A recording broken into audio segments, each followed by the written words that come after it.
Hey there, boys and ghouls. Welcome to this earthquake of an episode of Hollow Weekly. Nick and George here with. We have a fun one for you today. Yes, this is going to be a curveball. This is a curveball. We're in September. We're really close to October, and so we're already in the Halloween swing. Mm-hmm. And so we thought, what would be a nice little We've hors been in Halloween d'oeuvre? swing since January, but okay. That is true. I put it on a low simmer. But though. the world is now in the Halloween swing. The whole world is with us there, and we were like, what would be a nice little appetizer, a little bite size, if you will, visuals / music that you could take in. So that, because that's the thing, is when October comes, there's only so many times I can listen to the Monster Mash. That's right. All right, so we decided it would be fun to give 5, spoiler, someone has 6. They got a tie. They got a tie. Well, I'll fish it out because I'm so curious. I might slot it into honorable mentions by the time we get it. That's true. Yeah, you never know. The list can always change. I always say. That's right. So we have horror music videos. Sort of. They're horrifying in one way or another. So we're gonna do this typical Hallow Weekly style, right? So let's just get this out of the way because I want it to be obvious from the jump because this episode is gonna get weird, right? So we didn't want to do all the obvious ones, right? Because Thriller, all you have to do is look up. Right, exactly. But even the obvious, like if you did scariest movie, like Watch Mojo actually had a pretty decent, because their countdowns are garbage, but they actually had a pretty decent, when you Googled scariest music videos of all time, they actually had a pretty decent list. Like I couldn't argue with, they had Aphex Twin Come to Daddy #1, and that is a terrifying video, like the anime one? Yeah. They had like Closer, Nine Inch Nails and stuff like that. So we're not doing that. Is there any Nine Inch Nails on your list? We're not. No, we're not. No, because I hate Perfect Drug, and that was the only other video that like really made sense. But here's the thing: what we wanted to do, what excited me about this, wasn't just the listening part of it. Right?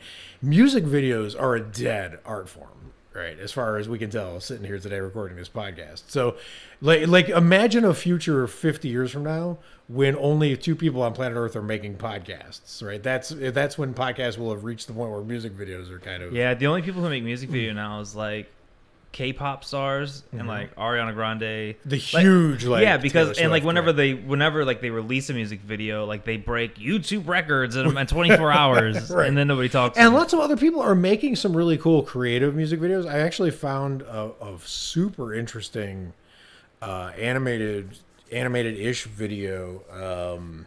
Damn it, I can't think of the name. It'll come to me while we're talking. But that was literally less than a year old. But then nobody has seen it. Like I went to YouTube and it has like 77 views, right? So either you're making music videos and you're one of the select 20 people on planet Earth who make music videos that people watch, or you're one of the thousands of people who make music videos in 2019 that no one sees. So it's like those 2 categories. But I loved the music videos as an art form. I loved it. I still do to this day. And I hate that it's gone because I just thought it was so interesting to have like a mini movie in a thing, right? Like I'm old enough to remember when Pearl Jam dropped Jeremy, which would be on a list of scariest music videos, right?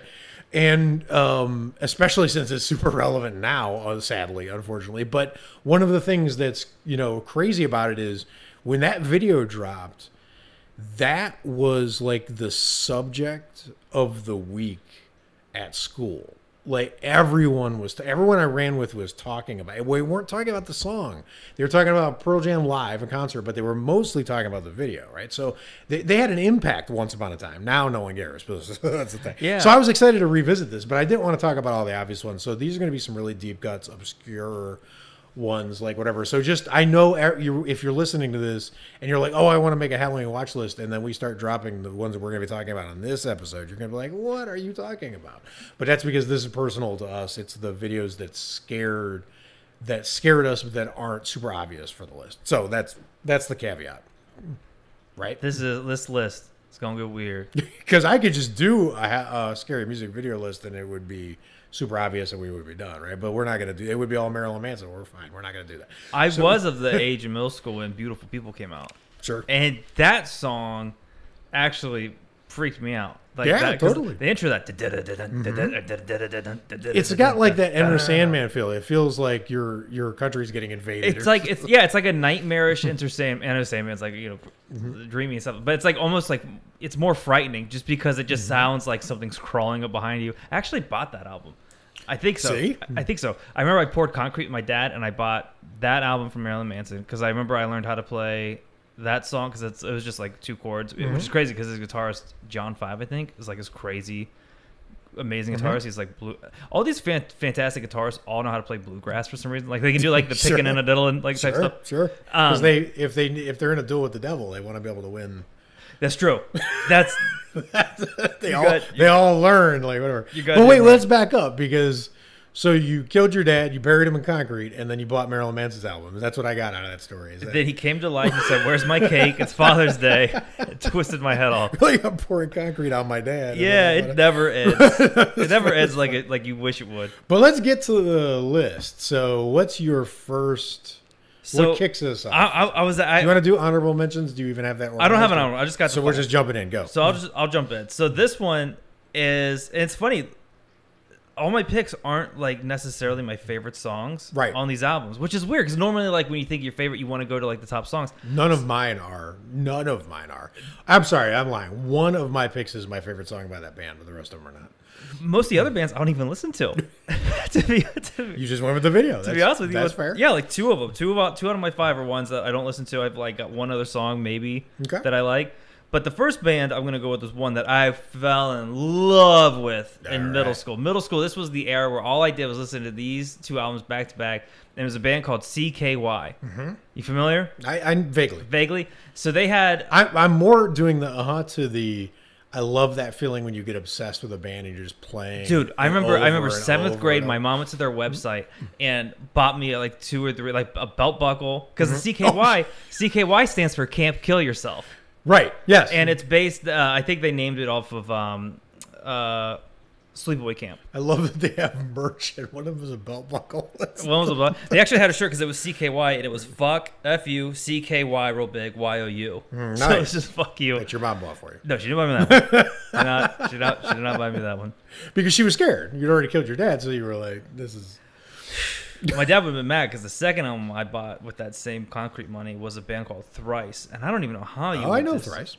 They did like the screaming stuff, and like I remember I would listen to them and play Grand Theft Auto 3. Yeah, no, Vice City. They were harsh. It was weird because like I don't know if like they kind of sound emo-y now a little bit, but like back then, like when you're a teenager, you're like yes, shit, fuck it, rocked. So CKY, yes. At the time, I remember I was playing guitar. I learned both of their albums on guitar, through and through. And I was really fancy to their second. The first album had a song called "96 Quite Bitter Beings," which has the famous guitar riff. Yeah, like if there's a list of 100 top guitar riffs, that song's on there, at least. I don't think any of their other stuff is, but this one at least. But their other album they had, "Infiltrate, Destroy, Rebuild," had a lot of great songs that were featured on like the Jackass album, and like that's how they had a song called "Flesh into Gear," which is a great title. I love when an album title is like good advice, like "Infiltrate, Destroy." Like it just seems all like instructions. It's great, and so I bought the album, and then they had a DVD music video that I remember I bought for Christmas, and the one music video that stood out. Which wasn't Escape from Hellview, which is about a serial killer killing people at a camp like Friday the 13th. There was one this one's claymation. Right. And if I remember correctly, I think a guy made this over one weekend for the band. So one guy did this.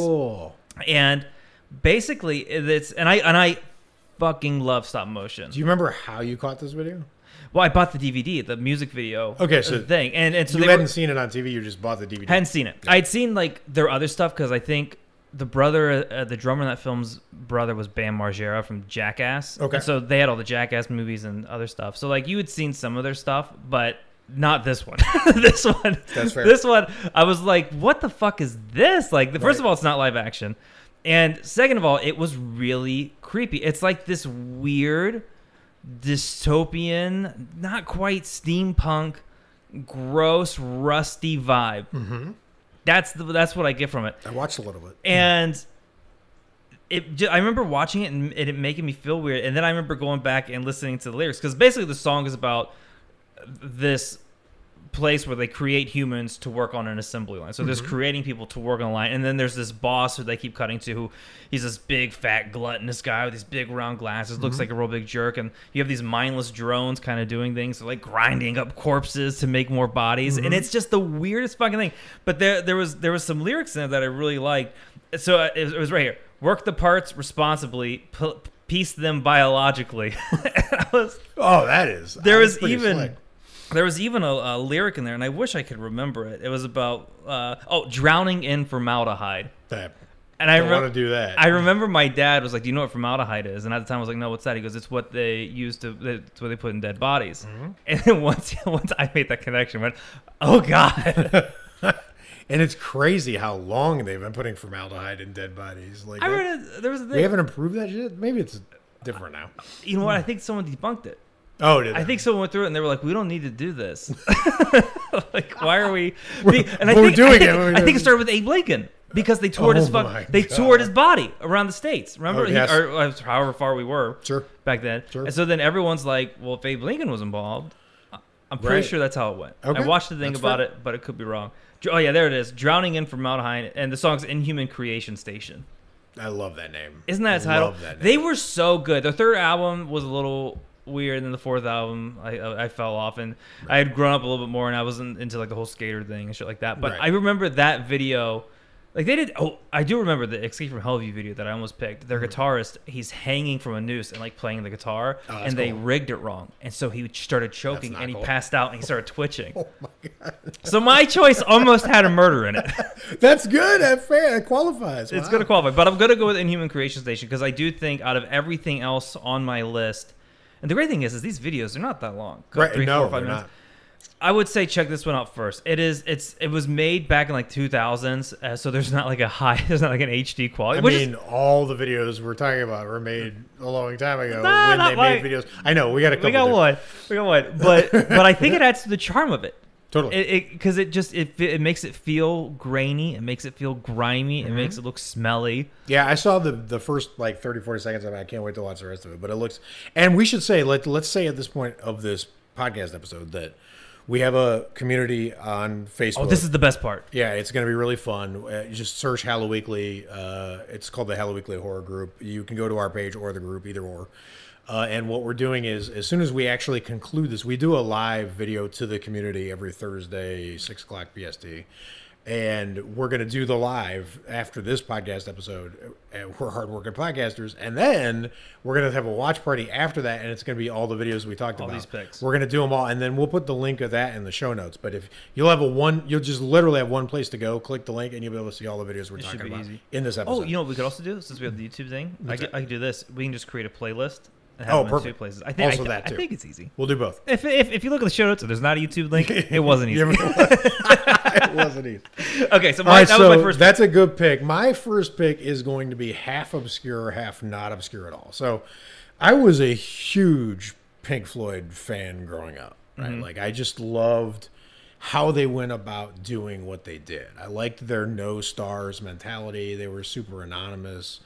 They were really creative. They were great musicians, but they also just had great visual presentation and thought through kind of like their messaging and all that stuff, which a lot of bands weren't doing at the time, right? So they were like the anti-rock hero band. Like you didn't even know. Matter of fact, one of their most famous lines is in one of their songs. It was, "Which one's Pink?" which was a joke because when they would go to meet record executives, people thought Pink Floyd was a real person. So they'd be like, "Which one of you is Pink?" Because they didn't know who was in the band because they were relatively anonymous, which I liked, right? So that's kind of how we do our podcast, our social media presence because of me. But neither here nor there. There's a lot of Pink Floyd that was scary, and there were a lot of Pink Floyd videos that had frightening elements to them, right? Like I could have done a bunch. Syd Barrett was their founding member. He was a really creepy dude in and of himself. He did some really creepy stuff. He did a song called "Careful with That Axe, Eugene." That'll explain itself right there. Right? And then they have a really famous song called "One of These Days," where the only lyric, it's like a, I don't know, it's probably 7, maybe a longer song. It's the first song on their album, Metal. And it's it's only got one lyric in it, which is one of these days I'm going to cut you into little pieces, and then that's it. That's the only line. Jesus. And it just said like a really growly, like it was Nick Mason who was saying it. So there were a lot of things I could have gone with, right? And then The Wall itself, like The Wall, we've actually watch partied Pink Floyd The Wall the movie because that's also terrifying. But I'm going with a song off of their last Waters Gilmore album. They broke up right after this album was released. The album's called Final Cut, and the song's called Not Now, John. And the reason that I'm going with this song is really particular to me. Like, this is not horror themed, but there's something so terrifying. So this was a really rare video. And one of the reasons I'm bringing this up is because of the joy of the music video portion of this, not the horror portion, right? Because this video, I had seen this video a bunch of times, and then it vanished, and it's been missing for 20 years. They found it last year, but you couldn't find it. Even online, you couldn't find this video, right? So, like, this video just vanished. It was gone. And then somehow a copy resurfaced, and now it's available, online. Some guy named Eugene. Yeah, be careful with that video, Roger. So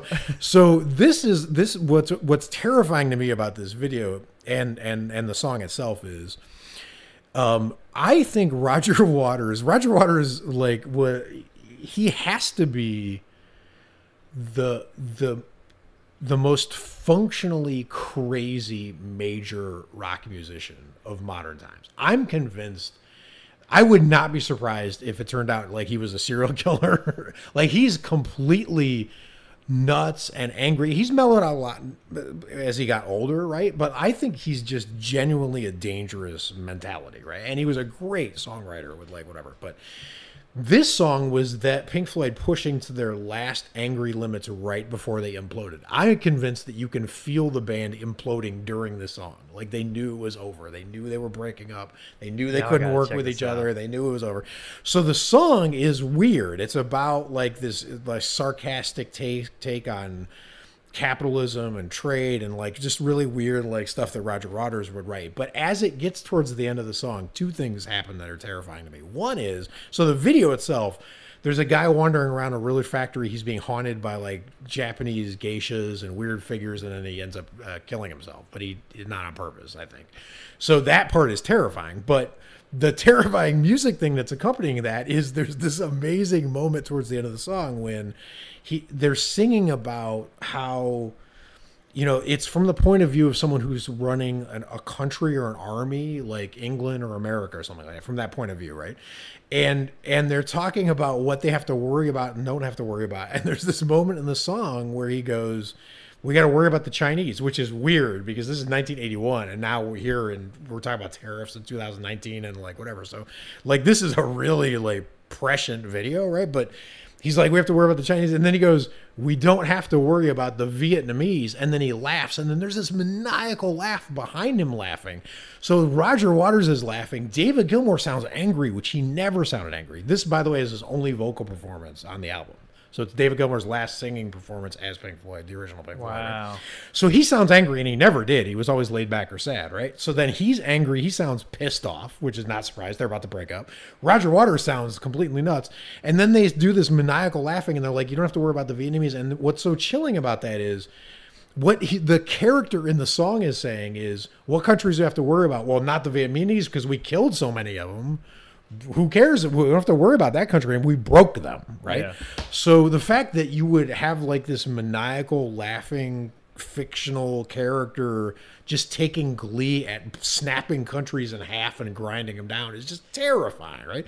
And then this is David Gilmour's most underrated guitar solo, and then it leads to the end of the song, and he busts out into. So this is why I picked this song, because this is really amazing to me.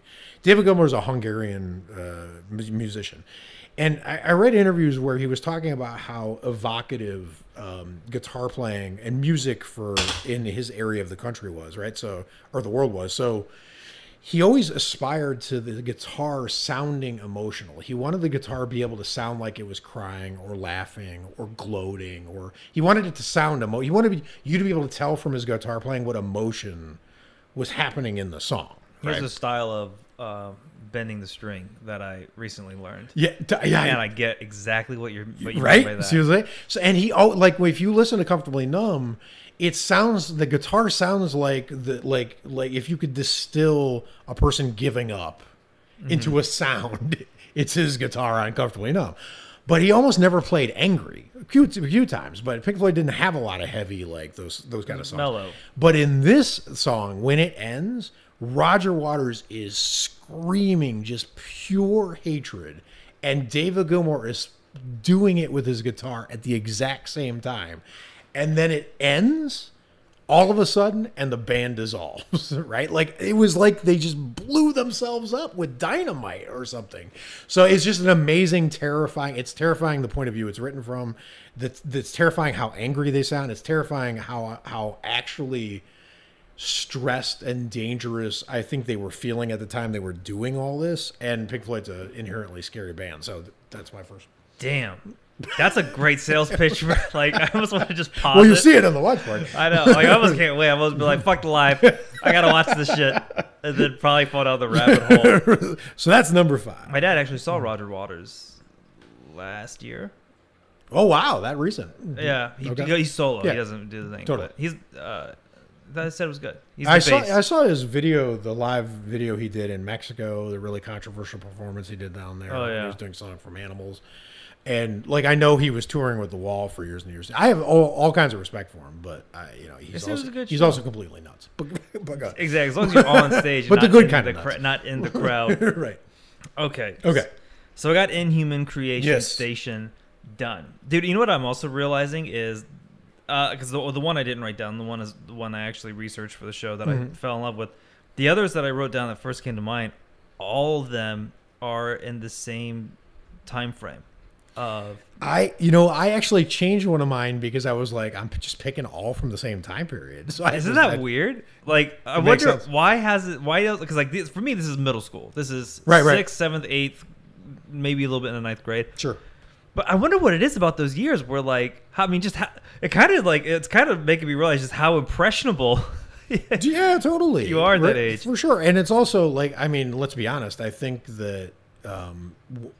Like, where else were you going to pick from? Like, music videos weren't impacting you 3 years ago because there were none. That's true. You know what one just came to mind? You know what? I'll save it. I have an honorable mention now. Good. So we can put it. So okay, we can tie it up at the end there because it just clicked to me now. Like, because that's the thing. We were doing research for this episode, and like I know I've seen thousands of music videos, but then you start doing the list, and you're like, I can't think of a single. I can't think of it right now. Okay, so next on my list, I'm actually going to go with a band whose only song I like is the one I've seen in the music video. Okay.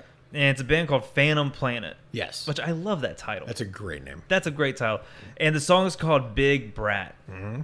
That one I watched all the way through. That one was great. Mm-hmm. In fact, I think we watched BattleBots and then we were like, check this shit out. Or no, it was football because football season's back. That's God, right. I love this time of year. Right. Fall season. Oh, this is great.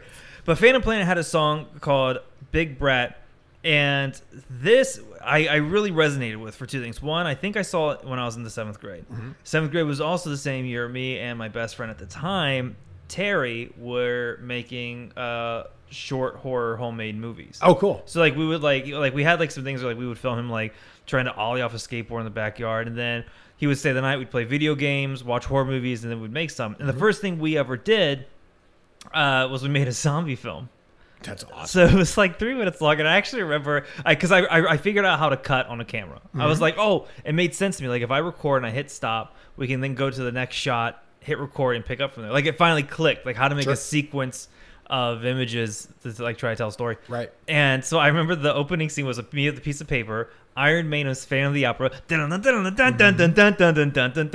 of paper slap. Slap. And then it all kicks in, and then it was like the zombie film.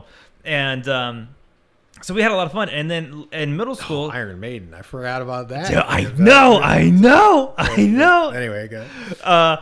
So I think kids around school started saying, "Hey, we heard you made a zombie film," and that was the first time, like, because we just showed our friends and like didn't do anything, and that was the first time, like, I was like, "Oh shit, word got around, like people want to see like a zombie film we made." Great feeling, because like it was like a Stranger Things. I was like on a bike, like a neighborhood over, and then some kids like, "You made a music video." I was like, "Fuck, this is crazy."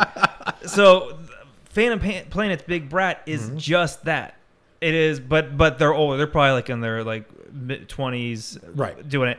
And the song at the time wasn't one that I necessarily like would rock to at the time. Like back then, I was really into the heavy metal, death metal, like all the other. That's why I fucking hate metalheads, because there's like 1,000. Like, oh, it's actually this chord, right? You know, metal. Right. This was the Phantom Planet. This one had more of like a Strokes kind of vibe to it. Like sort of indie but fast and kind of upbeat. But the music video is so fun because the beginning of it, it's them getting together, getting ready to make a film, and so you're not exactly sure what it is. Like they're jamming up in the attic of some house or something like that, and then all of a sudden, like you see like some guy coming in with like a crate of arms. That was awesome. I love that moment. And like they're going through costumes. I love those videos. I felt like I was there with them. Yes, like I felt like I met them. And for me that clicked, and being that and that's another thing, that music video. That's why one of the reasons I was glad you picked this one, because it's a horror themed, but it's also like that was one of the strengths of music videos that you don't get that much anymore. Yes, absolutely. You felt like you knew the band once you got like their visual aesthetic to go along with how they sound. Like so it shows them like making the fake blood in like a big 5-gallon bucket, like stirring it up, putting some chunks of flesh in there to make it great, and then the movie starts rolling. And it's actually a really fun. I mean, it's Night of the Living Dead, made by some kids in Ohio instead of Pennsylvania. It's fun. It looked as good as Scout's Guide to the Zombie Apocalypse or whatever. It looked fun. It was great. I mean, it's a short little story of zombies. It's as simple as zombies invade this house. They're hunting down everyone. Very psycho Night of the Living Dead looking. At the end, this zombie helps a girl escape, and the ending. The song changes. It gets like kind of emo-y or weird. It's not as like rock as the rest of the song. But then he bites, and I actually think but it's actually really charming. Totally. So then the zombie bites the girl, they become zombies, and they walk off holding hands, blah, blah, blah. It's very cute, very fun.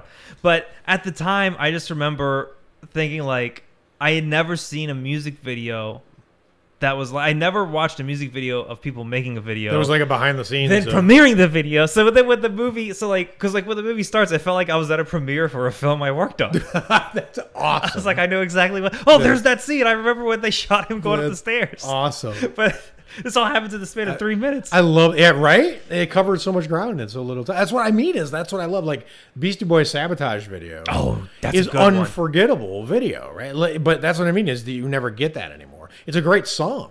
But that song wouldn't be the same without the video. Like it's not. I think like the last music video I watched was like Taylor Swift had released someone, and it just. I mean, it was cool. They're fine for what they are for like the huge mainstream whatever, but it's not the same. That's like when Smells Like Teen Spirit came out.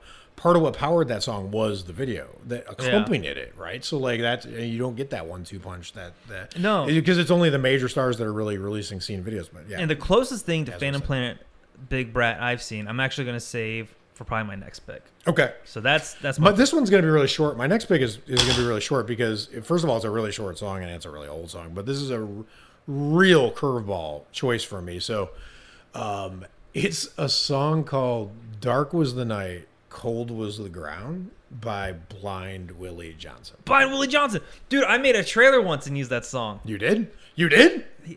That's amazing. Yeah. Who made it? He wrote Nobody's Fault But Mine.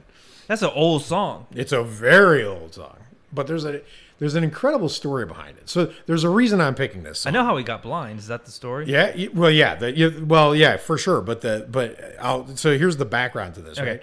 So I've loved blues since I was a kid, right? So like I could easily, pick Robert Johnson or Son House like you could pick like a real dark like Lead Belly, like Where Did You Sleep Last Night is a terrifying song. So there's a lot of terrifying things that happen in blues, but the reason this one is particular is because this one's just instrumental. There's no words in it, right? And it's just him trying to musically represent what it feels like to have what was basically mankind's oldest and most terrifying problem to solve. And that's why I picked this, is because this song was so well regarded. No, I don't think this is really well known now, but this was so well regarded that at the time I don't know if you know what Voyager was, but Voyager is the first man-made object intentionally to be sent out of our solar system. Yeah. Right. So it was a spacecraft that NASA made, and they shot it out of the solar system, and now it's routine. But at the time, it was a big deal, right? And on it, they put a gold record on the spacecraft, a physical fucking record. And they wanted to pick songs that were music that or things or speeches or whatever that would be on this record that would represent humanity if someone found it, assuming that they would be able to play the record. I don't know what that was about, right? And they picked this song. And this song is terrifying. So apparently we were trying to prevent people from invading Earth because this is a terrifying song, right? So like, but what's cool about it is there's a moment, believe it or not, in a show called The West Wing, where this got a mention, and that's how I heard about the backstory of the song. I knew the song, but I didn't know the backstory of the song. Yeah. And there's a little brief clip in The West Wing when he's trying to write a speech selling the country on funding NASA more, and he goes, you know, instead of conquering and oppressing and doing all the things typical large nations do, why don't we take all our money and technology and do something good for the world for once? So we sent this spaceship thing out to space, and Blind Willie Johnson's song is on there, and he goes, so Blind Willie Johnson, blinded by getting lye thrown in his eyes, his house burned down, he was sleeping blind in a house that was burned down with newspapers for blankets, and died, right? So he literally died from the situation that he wrote this song about before.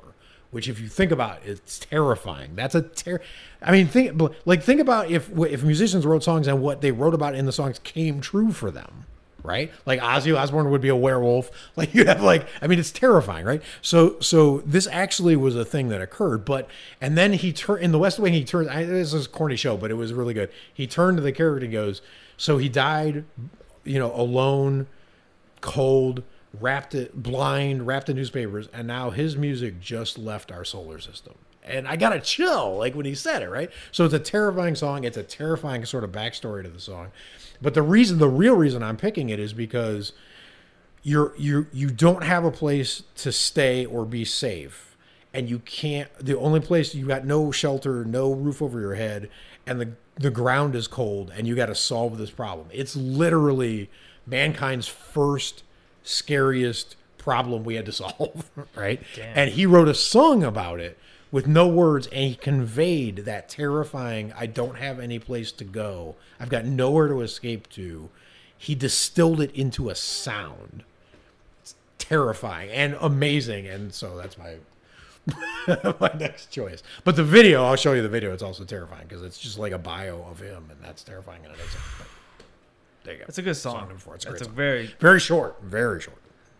He hums. Does and it's just it's on. So. It's a little gospel-y. It's a little horror-y. Dude, it feels like whenever I think of scary woods and Appalachia. That's what I'm saying. And that's I almost went with Robert Johnson, Hellhound, on my trail because of all the obvious reasons. He's the blues musician who theoretically sold his soul to the devil, and he imagine the irony of this, right? Robert Johnson writes a song about how there's a hellhound on his trail tracking him down. He's never going to escape it. He starts flirting with a guy's wife at a concert that he's giving, but back whenever this was, 20s, 30s, right? And the husband gets jealous, hands him a bottle of poison to drink. He doesn't know. Robert Johnson doesn't know it's poison.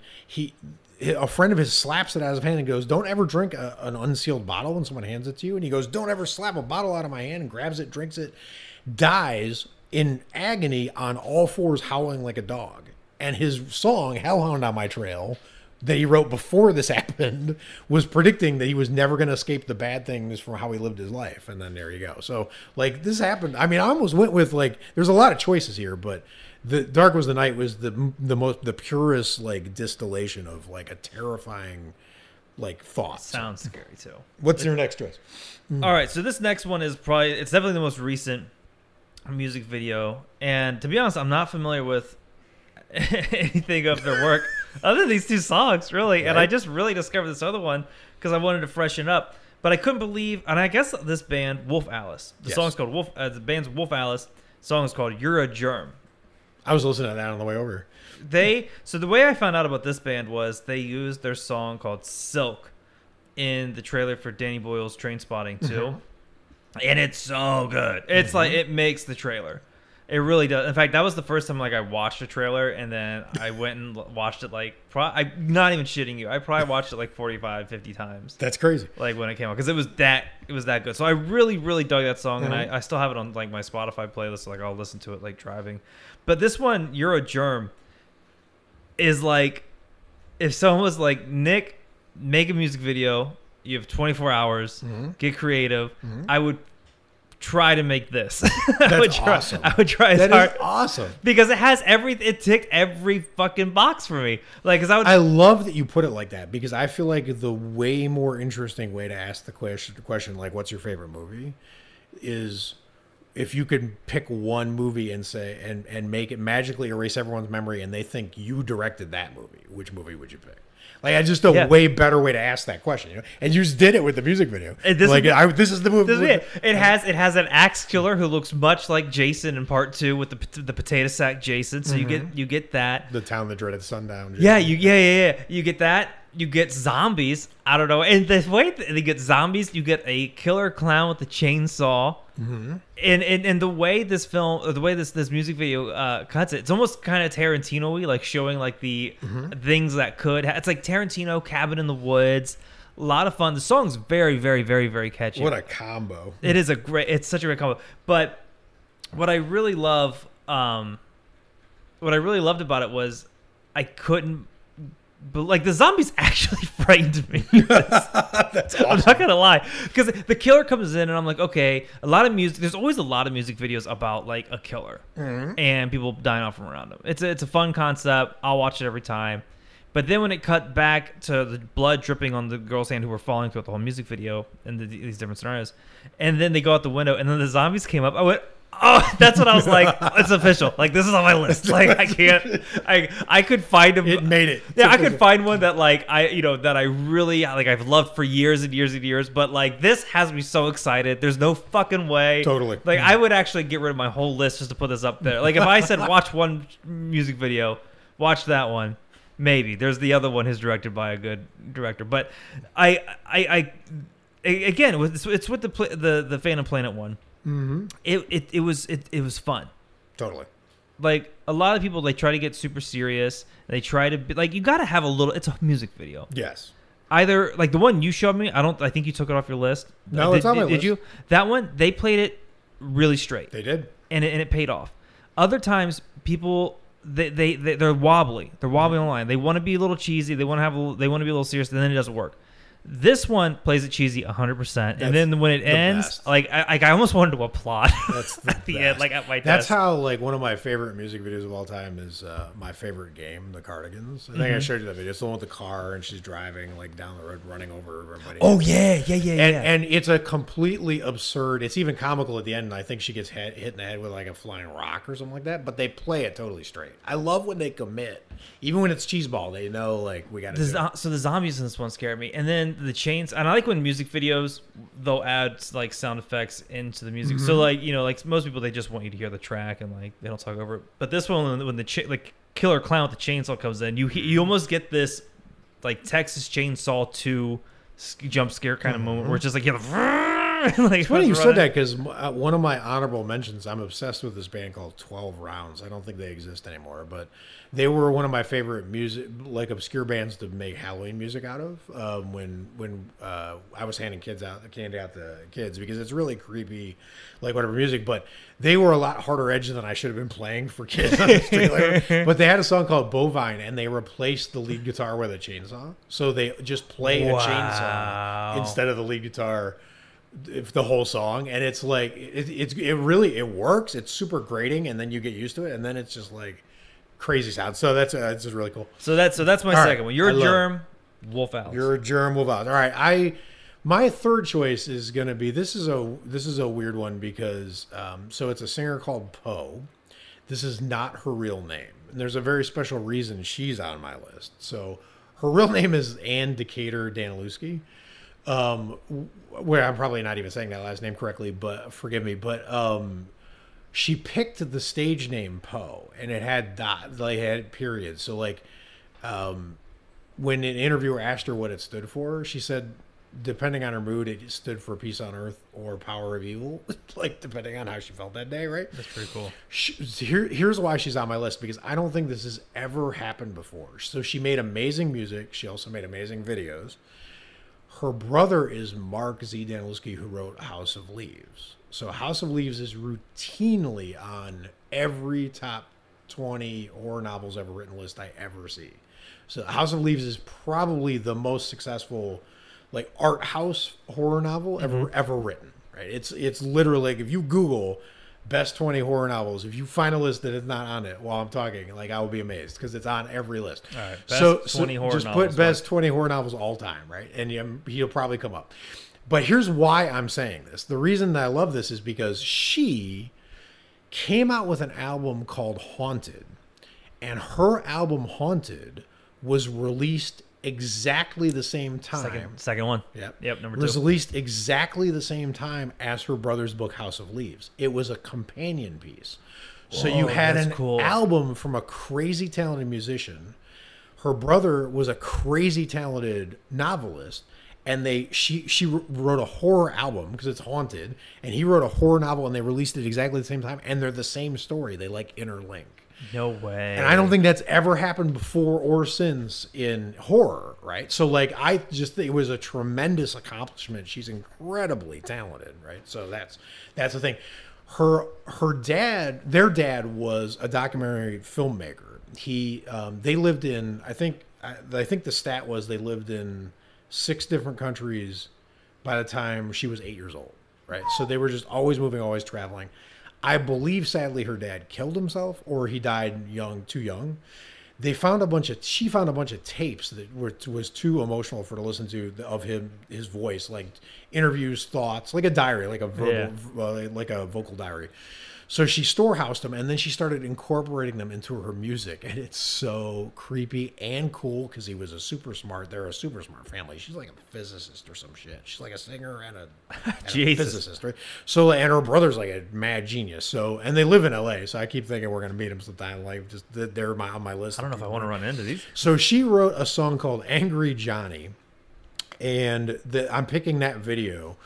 I couldn't find the video for the watch party, unfortunately, because there were a couple different versions of the video, and I couldn't find the one I saw. So, but what I loved about this was there's a lot of double entendre, different ways that she was performing a song to like do different things. But I have never heard, to this day, I have never heard anyone in a song convincingly threaten to kill you and sound like they meant it, and that it wasn't even the most important thing they were going to do that day, and that you were not going to be able to stop them because they were too smart. They're too smart. Like it was like Hannibal Lecter was singing like "I'm coming to kill you" song at you, but creepy calm, just calm the whole time, like no big deal, like I'm just gonna kill you, and it's just this creepy it's perfect. I'm quick to catch a rhythm, catch a beat. If Hannibal Lecter is singing a song, like I'm gonna be joining him. Like second time he comes around the chorus, right? And then he starts stabbing me. I'm like, oh, right. Oh, right. Right. I was thinking along. This was about me. So just for the special occasion of the fact that her album and his book form this that's really cool. This horror like MCU situation, right? Is incredible. And a lot of people know about his book, but I don't think very few people know that she even exists. I don't think she's performed since like 2014. Mm-hmm. She had a pretty brief career, but also don't know that it's completely interlaced with his book, her album, which is incredible. So anyway, that's it. Man, what you got? I hope I'm selling these ones as good as you are. Now I want to check out that album and like it's incredible. Hear like the Haunted is incredible. Okay, so I know I'm gonna say for my number 1, and I still remember my honorable mention. I'm gonna write down my honorable mention here, just real quick. Z3, Z letters there. Okay, yes. Second to last choice. Yes, I'm gonna go. We're finally gonna pick it up. We're gonna get real heavy now. Cradle of Filth. Cradle of Filth. I knew it. I gotta do it. I almost remember that video game Donkey video I showed you of him doing La La Land. I almost I wish I could do videos like he did. I mean, I could. I'm a great video editor, but he's got his own voice, and I wouldn't want to steal that for a video.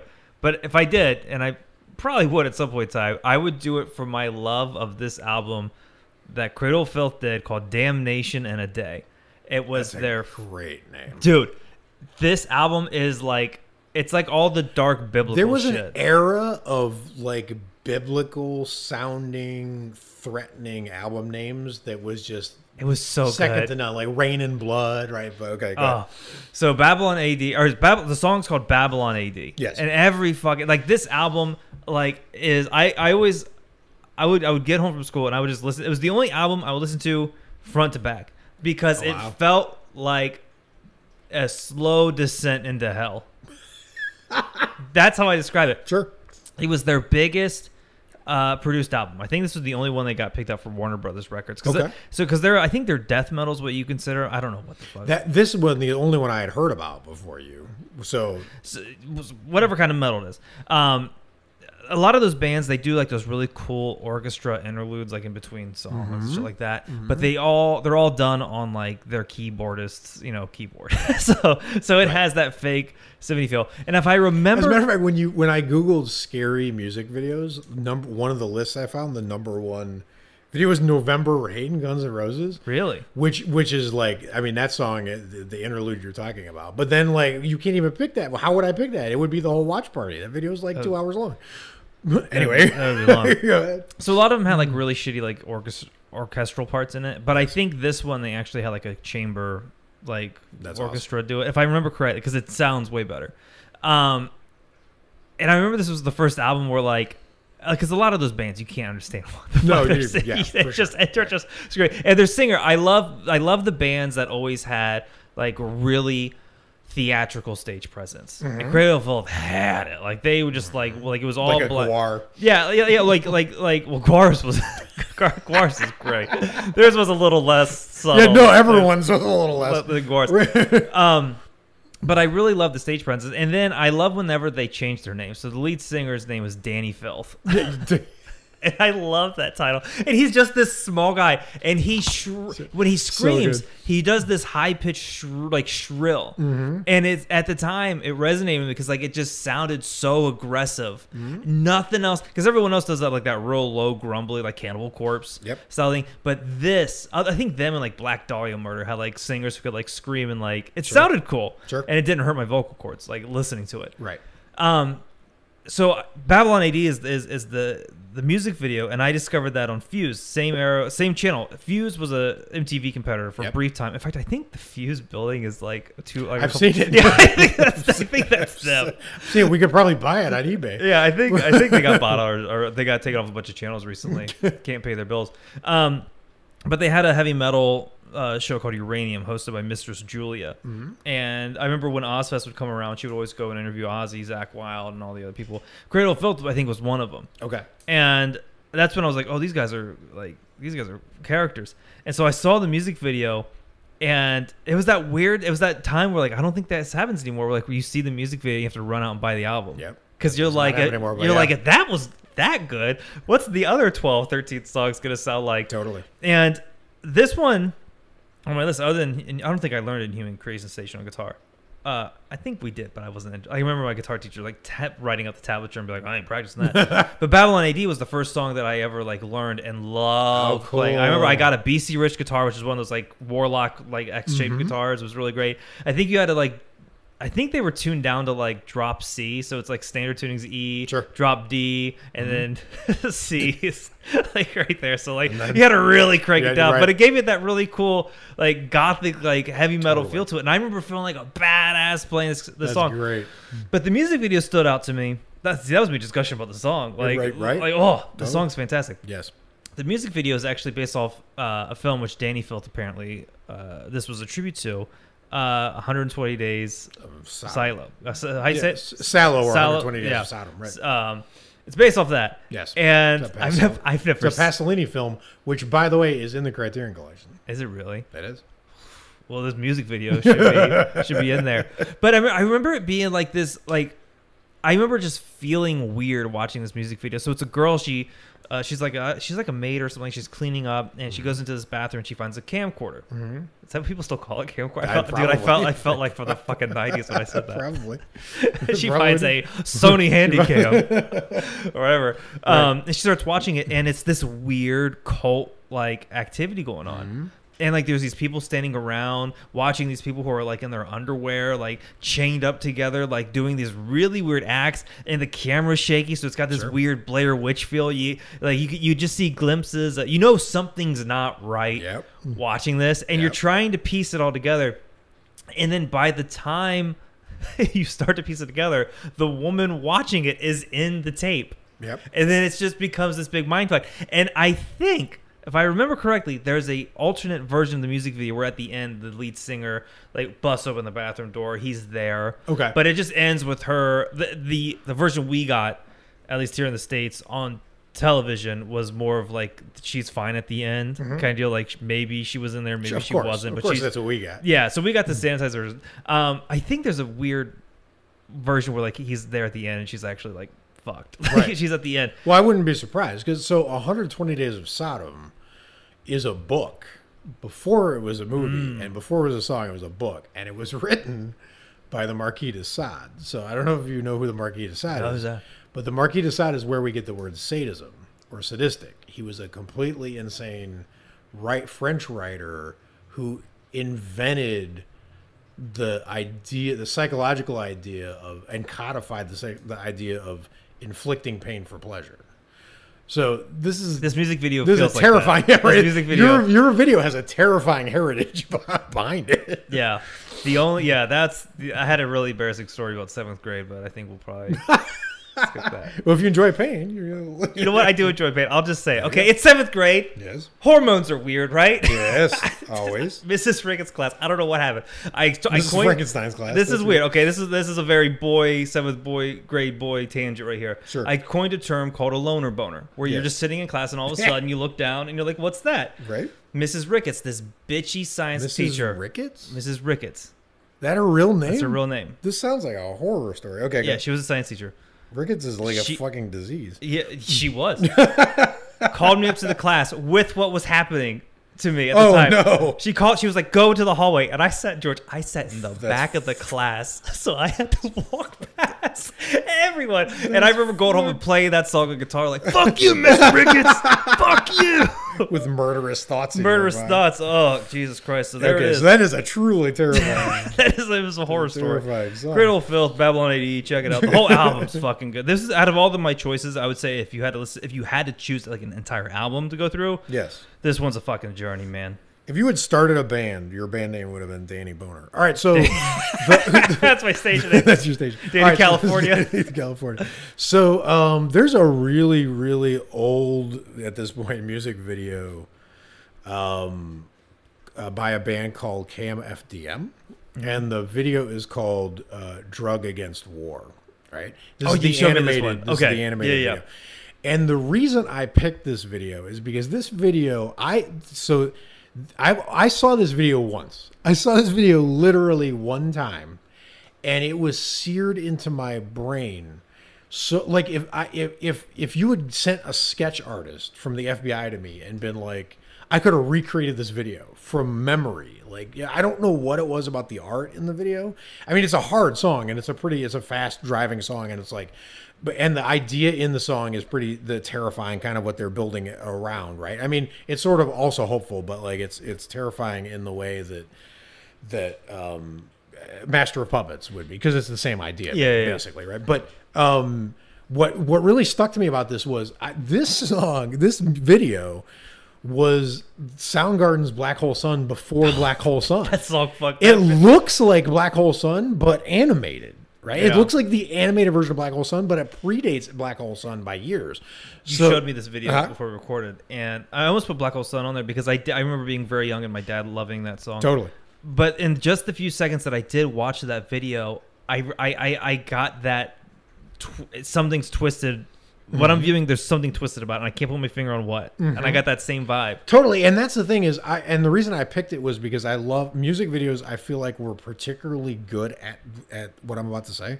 And I don't, movies aren't as good. And that's the reason I picked this one for this list, is because I wanted to give music video props for being able to do something that you don't even get in horror movies that much anymore. So it's funny that I'm saying this because it absolutely happened in the trailer scene for It Chapter 2. What this video does well, It Chapter 2 did well in the trailer scene. So, you know the scene where the old lady in the It Chapter 2 trailer, and she just smiles and then holds it and freezes and nothing moves and she's just smiling? Like, I find that super terrifying.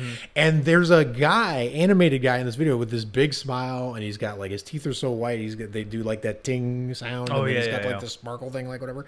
And there's just something wrong with this guy. And everything behind him is melting and burning, and he is so happy. And he's just getting happier and happier by the second. And it's scary as shit. Like, and it feels like the Soundgarden, like, you know how their face is distorted and all that in Black Hole Sun. Like, that happens in this video, but in an art style way, right? And I just found it completely. It felt like propaganda. It feels like, yeah, it's like exactly like it's drawn like political propaganda, like, and it's just it's this weird. I've never seen a mix of these kind of tones all put together, and then also like the scary animation to go along with it. And I wanted to have an animated video, so that's not number one choice. I got one more, but go. All right, so my number one choice, is I remember the history of this band too. I discovered the band. Okay, I'm gonna just say it. Scream by the Misfits. Yes. God damn. I'm so glad. Do you Misfits remember, made it. dude? The way I discovered the Misfits is there was this guy named Donald Mills who had the Misfits American Psycho album at my friend Sam's house, and he was going to give it to him, and he didn't. So I was like, well, let me take it. I remember just listening to it on a whim, and then falling in love with this band. I remember the thought of what if I never got my hands on this album. It terrified me. But this song, Scream, I actually heard it on. I think they had an album called Legacy of Brutality. It was like their best cuts from the Crypt is what it was. I love that name. And but I think this was on one of their other albums, Famous Monster, I think. But I saw it on like sort of like their cuts, so it was a different version of it. But for me, the song encapsulated that feeling of like when you're a teenager and you're helplessly bored. Right. And there's nothing you can do. And I remember it's actually around this time, it was like school was just starting back up. So it was fall. And just the way the whole year ahead of you being bored. Of just misery. Yep. And this song encapsulated. And I actually have the memory of sitting by my window with my window open, feeling the fall breeze, listening to the song, being so bored, but like this song was accompanying me. That's cool. And so I just remember, and even when it comes on still to this day, I get this feeling of like, I'm not bored. Like, I'm an adult. Like, I can drive. I can go places. Right. You know, I can do whatever. No, but the nostalgia like comes back, and that's cool. It really does. The music video is even better. It's the only music video that I think George Romero did. Yeah, and I'm sure there's big the people who did these other music videos. I'm sure they've done other things. Sure, but this is George Romero. Yeah, I actually didn't know. I was doing some research for this thing, and I had no idea how many legendary music videos David Fincher directed. He did fucking Express Yourself, Madonna. Yeah, like he did so many of those. So like a lot of these directors did some too. Yeah. Yep. My Chemical Romance, I think, is what he did. Sure. But George Romero did this one, and it was the Misfits, and it's such a fitting director for a fitting band because they're all about like the horror vibe, and honestly, my favorite era of Misfits is the Michael Graves era. I remember you saying that. Everyone likes the Danzig version. It's okay. Like there's some songs I like on it. Sure, I love some kind of hybrid moments. Sure. But like Michael Graves was like he gave it the Tales from the Crypt ooiness. I think you know this, but Beavis and Butthead of all things ruined Danzig for me. Oh, I think you because they made fun of him and said he sounded like Fozzie the Bear. I didn't even know who Fozzie the Bear was, but then they started imitating him, and I just never could take him seriously. Yeah. So I'm with you. Good. Yeah, I think Mother is his best one. Mother. That's the one they were making fun of. Yeah. It's just him. It's just him. Like in black and white. It's great. It's a cool shot. But Scream it's basically just like if George Romero did one of those like Tales from the Crypt zombie-esque like B movie 50 zombies film. George Romero did a music video. That's the sell. That's the all sell. you gotta do. I mean, it's people in a hospital and then an outbreak happens. And what's great is I remember like there was one guitarist I wanted to look like. You know how like you have like the rock star you want to look like? The person, and again, the Misfits, they all had stage names. Michael Graves, Jerry Only, Dr. Chud. Yep. And then my favorite was their guitarist who still tours with the band called Gorgeous Frankenstein. Yep. I think. I'm not sure. But I know he's touring because like he made his own guitar. That's amazing. Like, and it looks like it came out of like Frankenstein's lab. But it's Doyle Wolfgang von Frankenstein. And this dude not only has a cool name, but he's built like a brick shit house. That's amazing. He's just like, I know he wears like the big boots too, but he's just this muscular motherfucker who only really does power chords and downstrokes. Like it's just like he plays a lot like Johnny Ramone, or not Johnny Ramone, whoever the Ramones guitarist was. But I remember thinking like, oh, he looks so cool. And the music video, I think one of the first kid deaths in it is he's laying on a table with like his mouth ripped open, and he just sort of gets up and he's that's one of the most iconic shots of the whole music video. Is they're running through this like ER, right, and they have like those curtains up, and so this woman's running, you know, very like, oh no, like you know, like a 60s 50s horror film, throwing the curtains behind her to try to throw Doyle Wolfgang whatever off his track, and he's just walking like Frankenstein, tossing these curtains out of the way, chasing after this girl, and it is, and I think, and then it ends like really cheesy where it's like a girl, the woman who's a nurse. If I remember this correct, I should have rewatched it for, but I watched it so many times. I'm like, nah, I got it. You're like, I got this. She ends up, I think she ends up waking up, and she's like a Misfits concert, and then Jerry only turns around, and he's like a zombie. Like it's just like a really cheesy. It's again, they stayed cheesy. They stayed in the cheesy lane. Well, and that's another thing, and I'm glad you brought this up because it reminded me of that's another thing that it's another way in, especially for bands that you love.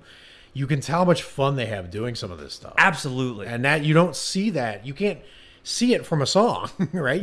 Sometimes you can hear that a band had fun writing a song. But with a music video, a lot of times you were like, oh my God, these guys are having a great time being themselves, right? And I think for me, that's why that era of Misfits is the best. Because then they had songs like one of my other favorite songs, Pumpkinhead. Right. They did the song Them, which opens up with like that ants from the movie sound. Totally. And plus the albums, American Psycho, Famous Monster. Right. Obviously, it doesn't get better than that. No, it doesn't. Sorry, so that is my list. We have the one honorable mentions, but we'll get to that. Yeah, well, I'm going to do it. So I have the honorable mentions. I'll do it now, and then you can jump in with your honorable mentions. But I wanted to get a curveball in there. John Carpenter had done a video for Christine to commemorate Christine. Yeah. And I love the video, but it's just a little shallow. Like, it just feels a little phoned in, so I couldn't pick that one. I wanted to get Rocky Erickson on here because he's probably one of my favorite rock musicians of all time, and he did a lot of horror-related, like he did Night of the Vampire, I Walked with the Zombie, like all kind of Two-Headed Dog. He's a lot of great, like, horror-themed songs, but not so much videos for them, so I couldn't get him in there. There's a lot of ones that I had wanted to put in, but because we wanted to get a new video to prove that they're still being made, I am going with the video that you thought I took off, which is Rave in the Grave. Now, this video this is great. Is hilarious. This video, there's a guy, I think his name's Aaron Chupa. He's a DJ. He made this video with his sister. And the premise of this video, so first of all, the atmosphere of the video is legit. Like, I remember when you were watching it, you were like, this looks like a movie budget. Like, it looked good. It looks really good. It looks so good. So, and it's like they're gonna give their grandmother, or their grandmother passes away, and they're gonna give her a rave, and it's gonna bring her temporarily back to life to participate in the rave, and she's like DJing it, and like it doesn't really take a horror turn till midway through the video, and that's where it just gets phenomenal, because midway through the video you just start meeting all these old people, grandparents, whoever they are, and they're just stumping across a field like on canes and in wheelchairs, and they're literally chanting, we don't want to be alive. We don't want to be alive. We just want to die. And then they all get hit by a train instantly, right? And the screen clears and there's nothing there. And you're hearing the rave in the grave going on in the background. And then it stops and it does the Vincent Price Thriller narration thing. And that's why I needed one of those in there. Yeah. And then you just hear this voice. And I swear to God, Nick, the reason this video's in here, besides that it's fun and cool and horror themed or whatever, is because it's the most profound thing I've heard from a music video in years. Like, one of my favorite song lyrics, anytime anyone asked me what my favorite song lyric was back in the day, I there was this one that always stuck in my head. It was a singer named Kristen Hirsch, genius songwriter, who had wrote this line, "Don't let your heartbeat keep you safe." And I always thought that was the coolest line. Cool. Right? But this video is playing, and then the old people get wiped out, and then all of a sudden it goes, they're dead, and then they're dancing because they're happy that they're dead, and it goes, they died. The narrator's like, they died with no fear of death because the one thing that life will never tell you is what happens after it. And I'm like, damn, what the hell just happened? How did this fun dance video just get super like philosophical and serious all of a sudden? And then you go back to the zombies and they're just partying like crazy. So it's really entertaining. It looks really big budget somehow. I don't know. I know it's not. I feel like anytime because it's technically it's technically foreign horror, right? Like it looks like it's Scandinavian for sure, right? Yeah, they always do it better. Yeah, I mean it's like picture Midsummer as a rave. Midsummer exactly what as a rave, and that's what this video is. So it's with a little more gothic. So like it's really cool. It's got really cool atmosphere. It's a catchy song. It's got people invading graves. It's got dancing zombies. It's a catch. You can't get this song out of your head when you hear it. It's over. It's game over when you hear this song. It's like that. That's just my baby dad song that I keep playing. Totally game over. So it's really fun. It's newish, which proves that music videos still exist somewhat. So it's ironic that they brought music videos back from the dead. For why? The one music video, and unless this is your honorable mention, Shia LaBeouf. Oh, I know. I mean, there's so many other amazing ones. They're one-offs. Rob Cantor, Shia LaBeouf one is a masterpiece. It's a masterpiece. We need to put that one. We need to put that on the list. You're right. Really good. That actually is an amazing one. My honorable mention. Yes. I just went through it. I don't actually remember the music video other than like I watched it, wanted to learn the song, and felt weird and during the music video. Metallica's one. I was gonna say that. That's so weird. I put it in my honorable mentions. I should have brought my notes because I forgot. The only reason I didn't put it in there because the creepiest things about that are actual clips from an actual film. So I felt like that's sort of cheating. Sort of cheating. but yeah, that's an amazing video. Yeah, that's the one I couldn't put on the list. But like it was because they had Uranium, which is the heavy metal one. They had Uranium Classics where they would show like Dio and Bark at the Moon, that kind of stuff. And then Metallica's one was good call. That's the first one. It's a terrifying video, and it's my favorite later era Metallica album because I think that's from Injustice for All. And it's a terrifying opening up with that machine gun. It's the worst idea ever, where you're trapped in a bed and you can't even kill yourself. Like you're just trapped forever. Like, oh, terrifying. Yeah, good. Plus the solo is great in that song. But I mean, there's so many. We could have had like Passchendaele, Iron Maiden. There's so many things. We forgot we didn't put any Iron Maiden. but it's okay because we wanted to put some curveball stuff in there. But we also want to find out if anyone has any memory of music videos, if these exist to anyone who's listening to this. Let us know what any ones that you listened to around Halloween time, any ones that you thought were scary. Any ones that you would put on your own personal list of deeper cut ones. Don't message us and be like, "You ever seen Thriller?" Nope, never heard of it. Michael who? Never heard of it. But that's a really solid list. I'm excited for the watch party. This is going to be great. So while you're boogieing, go on over to iTunes. Hit subscribe, hit review, 5 stars. Go on to Spotify, hit review. Go on Stitcher. I saw some people are listening on Stitcher. Rock and rolls. Stitch it up. I don't know what you do on Stitcher. Do you stitch? Oh, I'm sorry to interrupt, but also I forgot honorable mention. We talked about it, so I got to say it, is that Parcels, the Mila Jovovich video. I think it's sort of like The Strangers. It's like the plot of The Strangers with a twist at the end and Glittery Strangers. And it's the reason I didn't put it on the list is because the end was terrible. The end of the video is terrible. Yeah, but the rest it's still worth watching. The rest of it is pretty. It's still worth watching. Yeah. There's some good. Yeah, totally. And I didn't really like the song, so that was another knock. Song's okay. Wasn't great. It's okay, but it's super repetitive. But okay, fair enough. Good review. I was just trying to think of what Stitchers do. What do you do on Stitcher? I have no idea. Do they subscribe? Do they rate? Stitch things together like yeah, stitch Von together, Frankenstein. stitch another friend to Hollow Weekly. Yes. And if you're listening to this and you're not in the Facebook group, one, that's kind of weird. But two, because we do, yeah, don't be weird or be weird, but be weird in the Facebook group. In the good way. Because that's where we're going to go now to do a live show. Rate the show, have fun, stay scary, watch a bunch of horror movies. If you're in the group, we'll see you in 5 minutes. See you in 5 minutes. Bye. I guess.